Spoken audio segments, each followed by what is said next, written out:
नमस्कार। आज हम एक बहुत ही दिलचस्प और कह सकते हैं थोड़ी विवादास्पद किताब पर बात करने वाले हैं।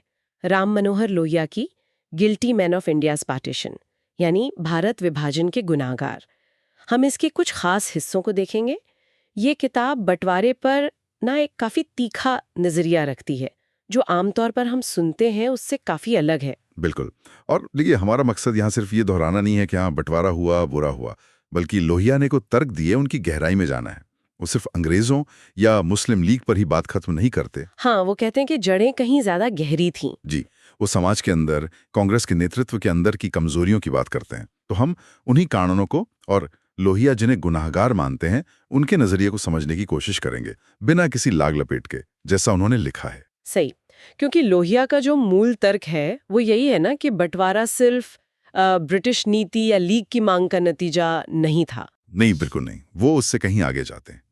वो असल में 8 मुख्य कारण गिनाते हैं। 8 कारण? अर्थकरण। हाँ। हाँ, देखिए, ब्रिटिश चालाकी तो है ही, जाहिर है, लेकिन वो साथ में कहते हैं कांग्रेस नेतृत्व का ढलता दौर, मतलब नेता थक गए थे, बूढ़े हो रहे थे ये एक अहम नुक्ता है। शायद। और शायद लोहिया के शब्दों में उनमें पद की लालसा भी आ गई थी। हम्म फिर उस वक्त जो हिंदू मुस्लिम दंगों की हकीकत थी, जिसे वो वस्तु स्थिति कहते हैं, यानी जो माहौल बन गया था। हाँ, जो जमीनी हकीकत थी। फिर लोगों में, मतलब आम जनता में जूझने की जो ताकत होती है, उसकी कमी। गांधी जी की अहिंसा की जो रणनीति थी, उसका भी वो विश्लेषण करते हैं। अच्छा, उसका भी? हाँ, बहुत दिलचस्प विश्लेषण है। फिर मुस्लिम लीग का अलगाववाद, जाहिर है, और मौकों को पकड़ने में नाकामी, मतलब कांग्रेस ने कई मौके गंवाए, ऐसा वो मानते हैं। और आखिरी? तरह के अलगाव से, खुद को श्रेष्ठ समझने की भावना और जाति व्यवस्था से जुड़ी कमजोरियों से। तो ये पूरी एक मल्टी डायमेंशनल तस्वीर वो पेश करते हैं। ये तो काफी पढ़ते हैं। चलिए, इसमें से ये जो नेतृत्व की विफलता वाली बात है, इस पर थोड़ी और बात करते हैं। लोहिया उस कांग्रेस वर्किंग कमेटी के बैठक का जिक्र करते हैं ना, जहां आखिरकार बंटवारा मान लिया गया। हाँ, करते हैं। और वो बड़ा सजीव वर्णन है। वो बताते हैं कि वो और जयप्रकाश नारायण, जेपी, वहां खास बुलावे पर गए थे, स्पेशल इनवाइटी थे। और माहौल कैसा था वहां? लोहिया क्या बताते हैं? वो जो तस्वीर खींचते हैं, वो बड़ी चिंताजनक है। वो कहते हैं मौलाना आज़ाद, जो बाद में अपनी किताब में खुद को बंटवारे का सबसे बड़ा विरोधी बताते हैं। हाँ, इंडिया विंस फ्रीडम में। जी, लोहिया के मुताबिक उस मीटिंग में वो एक कोने में चुपचाप बैठे बस सिगरेट पी रहे थे। कोई बहस नहीं, कोई विरोध नहीं। अच्छा, ये तो काफी अलग बात है। हाँ, अध्यक्ष जो थे कृपलानी जी, वो बहुत थके हुए लग रहे थे, जैसे ऊँघ रहे हों। गफ्फार खान, सीमांत गांधी, वो बेहद दुखी थे, निराश थे। और विरोध में आवाज? लोहिया कहते हैं कि आवाज उठी भी तो बस गांधी जी की तरफ से, खुद उनकी और जेपी की और गफ्फार खान की। लेकिन वो भी कोई बहुत संगठित या जोरदार विरोध नहीं था। एक तरह की, मतलब, निराशा हावी थी। आपने जो तस्वीर खींची, आजाद का चुपचाप सिगरेट पीना, कृपलानी का ऊँघना, ये उस वक्त की थकान और शायद एक तरह की हार मान लेने वाली मानसिकता को दिखाता है। शायद। और फिर गांधी जी का दखल आता है, जो बहुत नाटकीय है। हाँ, वो किस्सा क्या है? लोहिया बताते हैं कि गांधी जी ने पहले तो आते ही नेहरू और पटेल से थोड़ी शिकायती लहजे में पूछा कि भाई, मुझे पूरी तरह बताए बिना इतना बड़ा फैसला कैसे ले लिया। हम्म तो नेहरू थोड़ा झल्लाए, कहा कि बताया तो था। गांधी जी ने फिर पूछा तो माना कि हाँ, शायद आप नोआखली में थे तो तफसील से नहीं बताया, पर मोटी मोटी बात बताई थी बंटवारे की। ये बातचीत ही अपने आप में दिखाती है कि कम्युनिकेशन गैप कितना बढ़ गया था। और फिर गांधी जी ने वो चाल चली जिसे लोहिया महान सामरिक चाल कहते हैं। हाँ, गांधी जी ने कहा चलो ठीक है, आप लोगों ने वाइसराय को जबान दे दी है, तो कांग्रेस को अब पीछे नहीं हटना चाहिए, बंटवारा स्वीकार कर लेना चाहिए। मगर मगर मगर ये कि अंग्रेज पूरी तरह से हट जाएं, अब कोई बीच बचाव नहीं, कोई दखल नहीं। कांग्रेस और मुस्लिम लीग दोनों मिलकर खुद तय करें कि बंटवारा कैसे होगा, उसकी शर्तें क्या होंगी, सब कुछ। ये तो सुनने में सीधा लगता है, पर लोहिया को क्यों लगता है कि ये महान चाल थी? लोहिया का विश्लेषण ये है कि गांधी जी शायद जानते थे कि जिन्ना की जो आदत थी हर बात पे अड़ जाने की, और कांग्रेस की अपनी शर्तें, ये दोनों पार्टियां कभी भी बंटवारे की बारीकियों पर सहमत हो ही नहीं पाती। अच्छा। तो ये अंग्रेजों को हटाने का तरीका भी था, और साथ ही बंटवारे को अनिश्चित काल के लिए टालने का भी। लोहिया लिखते हैं कि जिन्ना की असंभव मांगे रखने की आदत ही शायद उस वक्त भारत को बचा लेती। तो फिर इस प्रस्ताव का हुआ क्या? किसी ने माना इसे? यही तो पेच है। जैसे ही गांधी जी ने ये कहा, डॉक्टर खान साहब, जो गफ्फार खान के भाई थे, उन्होंने फौरन कह दिया ये तो अव्यावहारिक है, प्रैक्टिकल नहीं है। और बस खत्म? हाँ, बस किसी और ने उस पर बहस करने की जरूरत ही नहीं समझी, प्रस्ताव वहीं का वहीं गिर गया। और लोहिया एक और बात नोट करते हैं कि उस बैठक में नेहरू और पटेल का रवैया गांधी जी के प्रति काफी आक्रामक था, जैसे वो चिढ़े हुए हो कि अब ये नया नुक्ता कहां से ले आए। ये दिखाता है कि नेतृत्व शायद तय कर चुका था और अब किसी और रास्ते पर विचार करने को तैयार नहीं था। थकान और शायद जल्दी। बिल्कुल। और ये जो थकान और फैसले पर पहुंच जाने की जल्दी है, ये शायद लोहिया के नेहरू पर किए गए विश्लेषण से भी जुड़ती हैं। लोहिया नेहरू की काफी तीखी आलोचना करते हैं इस किताब में। हाँ, मैंने पढ़ा है। वो 1942 की किसी घटना का जिक्र करते हैं। जी, वो कहते हैं कि 1942 में जब क्रिप्स मिशन फेल हो गया था, तब नेहरू कथित तौर पर वाइसराय की काउंसिल में शामिल होने को तैयार थे, वो भी बिना किसी ठोस गारंटी के कि सत्ता कितनी मिलेगी। लोहिया इसे 1947 में बंटवारे की स्वीकृति से जोड़ते हैं। किस तरह जोड़ते हैं? वो इसे पद का अवसरवादी लालच कहते हैं। उनका तर्क है कि 1942 में सत्ता के लिए समझौता करने की जो इच्छा थी, वही मानसिकता 1947 में देश की एकता पर समझौता करने में दिखी। मतलब सत्ता का आकर्षण दोनों जगह काम कर रहा था। ये लोहिया का नजरिया है, जाहिर है। ये तो काफी सख्त टिप्पणी है। और लोहिया नोआखाली में नेहरू के साथ अपनी किसी बातचीत का भी जिक्र करते हैं ना? हाँ, वो बताते हैं कि नोआखाली में जहां दंगे हुए थे, नेहरू वहां के माहौल, पानी, कीचड़ से बहुत परेशान थे और उन्होंने लोहिया से कहा कि वो भारत नहीं है जिसे वो जानते हैं और पूर्वी बंगाल तो अलग हो ही जाना चाहिए। लोहिया लिखते हैं कि वो ये सुनकर चौंक गए थे, जैसे नेहरू ने मन बना लिया हो और अब कारण ढूंढ रहे हो। और वो लेडी माउंटबैटन वाला एंगल, जो अक्सर कहा जाता है कि नेहरू उनसे प्रभावित थे। लोहिया उसे सिरे से खारिज करते हैं। वो कहते हैं नेहरू प्रभावित नहीं हुए, बल्कि नेहरू ने लेडी माउंटबैटन का इस्तेमाल किया अपने राजनीतिक विरोधियों, खासकर पटेल, को साधने के लिए। वो नेहरू को एक बहुत चतुर, क्लेवर पॉलिटिशियन के तौर पर देखते हैं। तो मतलब लोहिया के नेहरू सिर्फ आदर्शवादी नहीं, बल्कि एक बहुत महत्वाकांक्षी और कुशल राजनीतिज्ञ भी थे। हाँ, लोहिया का विश्लेषण नेहरू की छवि को बहुत जटिल बना देता है। वो उनके आदर्शवाद को नकारते नहीं, पर उनकी राजनीतिक मजबूरियों, उनकी महत्वाकांक्षाओं और उस वक्त के अंदरूनी सत्ता संघर्षों को सामने लाते हैं। लोहिया के लिए ये सिर्फ नेहरू की बात नहीं, ये उस पूरे दौर के शीर्ष नेतृत्व की हकीकत का एक पहलू है। और ये जो नेताओं की अपनी स्थिति थी, उनकी थकान, उनकी महत्वाकांक्षाएं, इसमें दंगों ने क्या भूमिका निभाई? लोहिया दंगों को कैसे देखते हैं समीकरण में? बिल्कुल। लोहिया कहते हैं कि दंगों की जो वस्तुनिष्ठ स्थिति थी, यानी जो भयानक माहौल जमीन पर बन गया था, उसने नेताओं की थकान या पदलालसा को एक तरह का नैतिक जामा पहना दिया। नैतिक जामा कैसे? मतलब बंटवारा अब सिर्फ सत्ता का समझौता नहीं लग रहा था, बल्कि वो एक असंभव लगने वाली हिंदू मुस्लिम समस्या का एक तार्किक, शायद एकमात्र हल लगने लगा था। दंगों ने उस कड़वी गोली को निगलना आसान बना दिया, ऐसा लोहिया का मानना है। वो अपने कुछ निजी अनुभव भी बताते हैं शायद। हाँ, वो बताते हैं कि उन्होंने जिन्ना की सभा में जाकर देखा था कि कैसा माहौल होता है, कैसे लोग एक तरह से सम्मोहित से लगते हैं। फिर कलकत्ता के 1946 के दंगों के दौरान वो एक मुस्लिम मोहल्ले से गुजरे और उन्हें लगा कि लोगों की आंखों में अजीब सी नफरत है।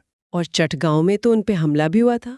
जी, चटगांव में उनकी सभा पर मुस्लिम लीग के लोगों ने हमला किया, पत्थर फेंके, और वो सचिन मित्रा जैसे लोगों का जिक्र करते हैं जो हिंदू मुस्लिम एकता के लिए काम करते हुए दंगों में मारे गए। इन सब चीजों ने उन्हें बहुत गहराई से प्रभावित किया। लेकिन वो सिर्फ दंगों की इस तात्कालिक भयावहता पर ही नहीं रुकते हैं ना, वो और गहरे जाते हैं। सही कहा। वो सिर्फ लक्षणों की बात नहीं करते, वो बीमारी की जड़ तक जाते हैं।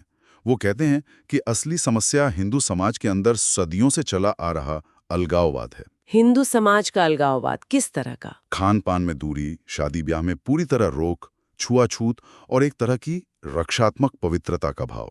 मतलब बाहरी दुनिया से कटकर अपनी एक खोल में बंद हो जाना। और सबसे बढ़कर जाति व्यवस्था। जाति व्यवस्था का बंटवारे से क्या संबंध? लोहिया का तर्क बहुत बीमालिक है यहाँ। वो मानते हैं कि जाति व्यवस्था ने हिंदू समाज को अंदर से इतना बांट दिया था, इतना खोखला कर दिया था कि उसमें किसी बाहरी चुनौती का मिलकर सामना करने की ताकत ही नहीं बची थी। आम जनता राजनीतिक रूप से पंगु हो गई थी। तो उनका मानना था कि हिंदू समाज की ये अंदरूनी कमजोरी ही बंटवारे की बड़ी वजह बनी, मुस्लिम अलगाववाद से भी ज्यादा। हाँ, वो यहाँ तक कहते हैं कि हिंदू समाज का ये बिखराव और रक्षात्मक रवैया मुस्लिम कट्टरता के लिए सबसे अच्छा तर्क था। मतलब इसने अनजाने में मुस्लिम अलगाववाद को खाद पानी दिया, उसे बढ़ने का मौका दिया। ये एक बहुत बहुत बड़ा दावा है। ये तो वाकई सोचने वाली बात है। और इसी से शायद वो इतिहास की अलग अलग व्याख्याओं वाली बात भी जोड़ते हैं। बिल्कुल। लोहिया बहुत जोर देकर कहते हैं कि असली बंटवारा जमीन का नहीं, दिलों का है। और दिलों को बांटने वाली सबसे बड़ी ताकत है इतिहास को देखने के अलग अलग नजरिए। एक हिंदू इतिहास, एक मुस्लिम इतिहास। तो फिर रास्ता क्या है?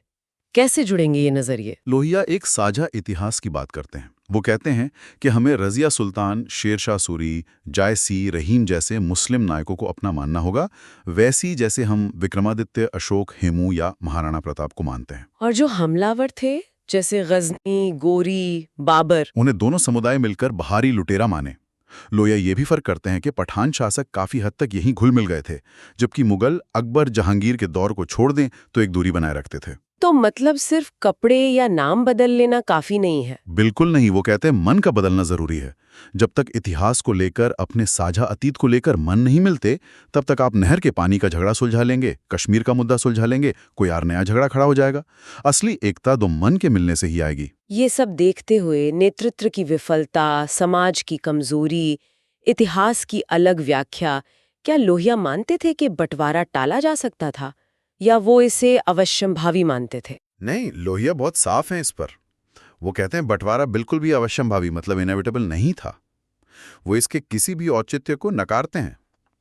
वो बार बार गांधी जी के उस विकल्प की याद दिलाते हैं कि मुस्लिम लीग को अकेले सरकार बनाने का मौका दे दिया जाता। अच्छा, वो विकल्प। हाँ, लोहिया मानते थे कि अगर कांग्रेस नेतृत्व थोड़ा और धैर्य दिखाता, थोड़ी और हिम्मत, तो शायद बंटवारा टल जाता।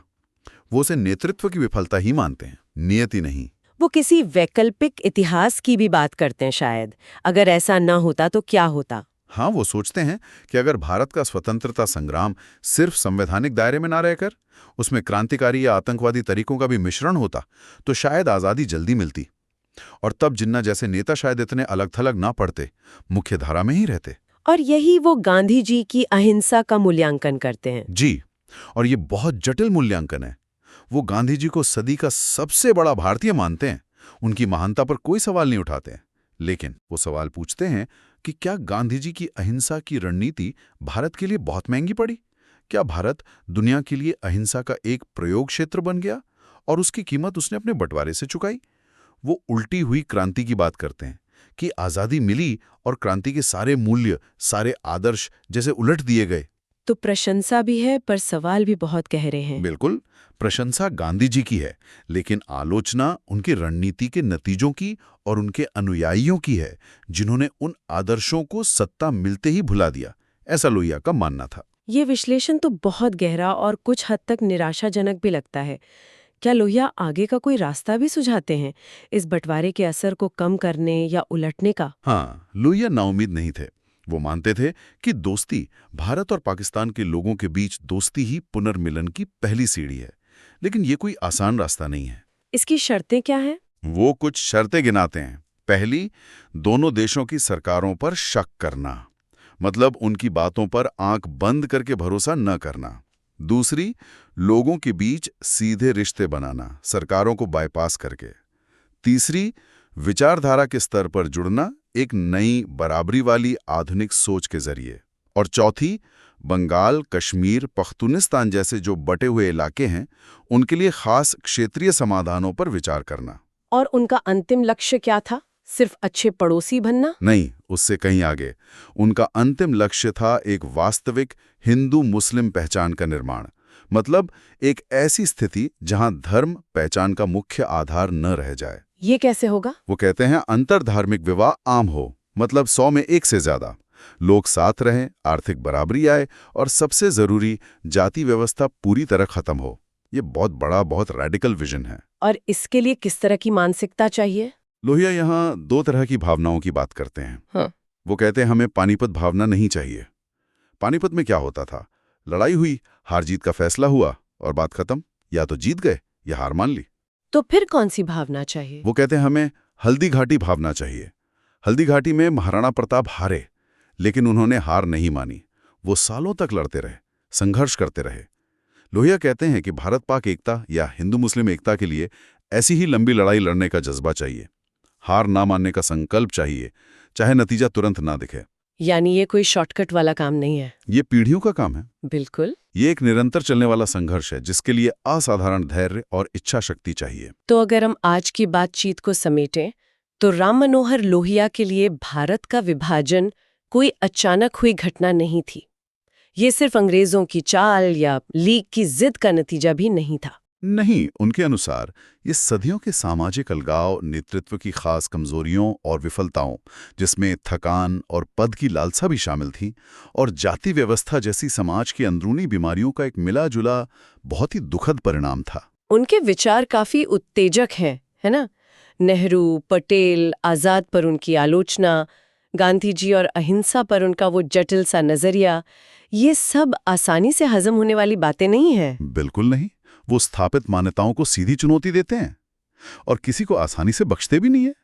लेकिन वो सिर्फ आलोचना करके रुक नहीं जाते। हाँ, वो एक रास्ता भी दिखाते हैं, भले ही वो बहुत मुश्किल हो। जी, और वो रास्ता सिर्फ सरकारों की बातचीत या कूटनीति से नहीं जाता। लोहिया का इशारा साफ है, अगर बंटवारे के जख्म को भरना है, अगर कभी भविष्य में दिलों को फिर से जोड़ना है, तो असली काम दोनों समाजों के अंदर होना है। वो अंदरूनी काम क्या है? वो है ऐतिहासिक अलगाव को खत्म करना, जातिगत भेदभाव को जड़ से मिटाना और धर्म से ऊपर उठकर एक वास्तविक साझी पहचान बनाना। इसके लिए सतही दोस्ती नहीं, बल्कि वो हल्दी घाटी भावना चाहिए, बिना रुके, बिना थके कोशिश करते रहने का जज्बा। लोहिया ने ये बातें दशकों पहले लिखी थी। आज के दौर में कितनी प्रासंगिक है? यही तो सबसे बड़ा सवाल है। क्या हम आज भी सिर्फ सतही समझौतों और दिखावे की दोस्ती में अटके हैं, या समाज के अंदर वो बुनियादी बदलाव लाने के लिए तैयार हैं जिसकी बात लोहिया कर रहे थे? वो हल्दी घाटी भावना आज कहाँ है और कैसे उसे जगाया जा सकता है? ये शायद हम सबके सोचने का विषय है।